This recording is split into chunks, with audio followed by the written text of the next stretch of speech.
What's up, y'all? It's your boy Kev on stage, and I got an interesting question in my email, and it says, Dear Kev, I'm a college student in North Carolina. Can you make a video on how to find a wife? The do's and don'ts, what to look for in a girl while searching. You know, I feel like that's a great video to make. Now, mind you, I found my wife in high school back in the tender old year of 2001. Dated throughout high school, got married in after our junior year in college, and been happily married ever since. Times have changed since then. At that time, neither of us had a Facebook. When we met each other, we didn't have a MySpace. We didn't even have cell phones. It seems like ages ago. There sure wasn't no Instagram or Twitter or nothing like that.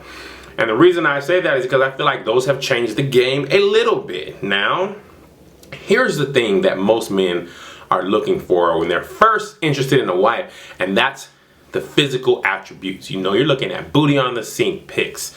You know, whatever your preference is, light skin, long hair, dark skin, natural hair, you know, big girls, skinny girls, Asian, whatever your preference is, you seek that out on Instagram, Facebook, Twitter, whatever, and you gravitate towards that the most. But I think that's our biggest mistake as men. We prioritize looks above all else, when in fact, marriage, looks are not nearly or ever gonna be. Hi, wife. What are you doing? Making a video about how to find a wife. Well, go and find one, bro. That's my wife. I believe she's gorgeous and beautiful.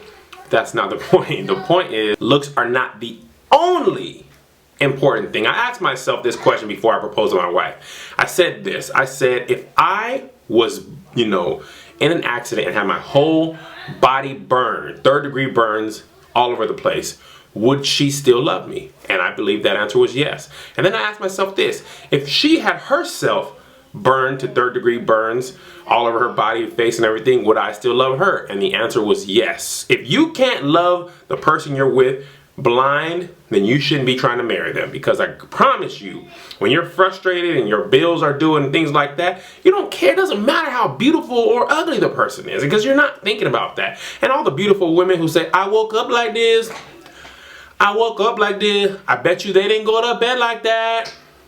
Go to bed, what'd you go to bed like? That's what I want to ask you. What did you go to bed like? Now, the second most important thing is you've got to find the type of person you want to marry is the type of person you need to attract, okay? Now, I wanted a saved woman with good credit and a woman that would be a mother to my children. That's the things that was important to me. Now, what was I? I was a saved young man. I had a good credit, and I figured I'd be a good father. Now, you can't expect a woman like that when you're out here smashing 17 women a week. Okay, it's not that you don't deserve a woman, but why would a woman that's wholesome and things like that be attracted to you? You only really attract the person that you are. Now, if you want a girl that twerks outside her mind, is at the club every week, and you're at the club every week, then you're gonna find that person. Okay, I feel like women and men, we always, you know, want something that we don't ourselves attract. Why should you expect, you know, fit, tall, dark, and handsome man with six-pack abs, and you are the opposite of fit, and you ain't got no abs? Why is he gonna want you? You gotta only expect what you put out yourself. So if you're looking for a wife, you got to know what you're looking for and where to find that person, okay? And understand that if you want a college-educated woman, more than likely you're going to need to go to college, or at least be able to hold intellectual conversation with a woman who has a college education, okay? Now, so those are two important things. And then I guess the last thing is you got to have your stuff together. I wanted to marry Melissa, and I talked to my pastor about it, and he said, at this time I was living with my parents, he said, Kev, now why would Melissa marry you? She's in her dad's house. He pays her, you know, gives her an allowance, pays for her school, pays for her clothes, pays for her gas, gives her a roof under her head, you know, over her head. There's food in the house all the time. You live with your mom. You don't have no car. You don't have nothing really to offer her that she doesn't already have under her roof with her parents. Why should she marry you? You ain't even got your own place. And that hit me like dead in the chest. You remember Open Chest, the game Open Chest? Bow. That hit me dead in the chest. And I realized, if I can't at least beat what she already has, then I can't expect her to marry me. So it took me like a year. It took me a year to even get my own place, my own car that was running and things like that, you know, job and all that stuff. And finally, once I had it, then he's like, go on, get your blessing. You know, you got to at least give her equal. If you can't provide better, then you don't expect her to go down to marry you. So to sum it all up, be the person you expect to attract Have your own self together and don't let looks rule everything. Because at the end of the day, gravity is going to defeat us all. All this here that she has, that's all supple, 20 years from now, it's going to be down here. You ain't even going to see it. All that booty that's high and lifted up and tight, saggy McSaggerson. Beautiful looks, face going to be drooping. Can you love this? Can you love this? That's what you got to ask yourself. Because when you're 75, 80, man, you can't even see good anymore. What does it matter what she looks like? I'm not saying go after a girl that you're not attracted to. I believe you should be attracted to a person, but don't let that be everything. Men, listen to me like this. I'm going to make this last point. This video getting longer than I thought it should be. When you're a GM football team, you got the #1 pick.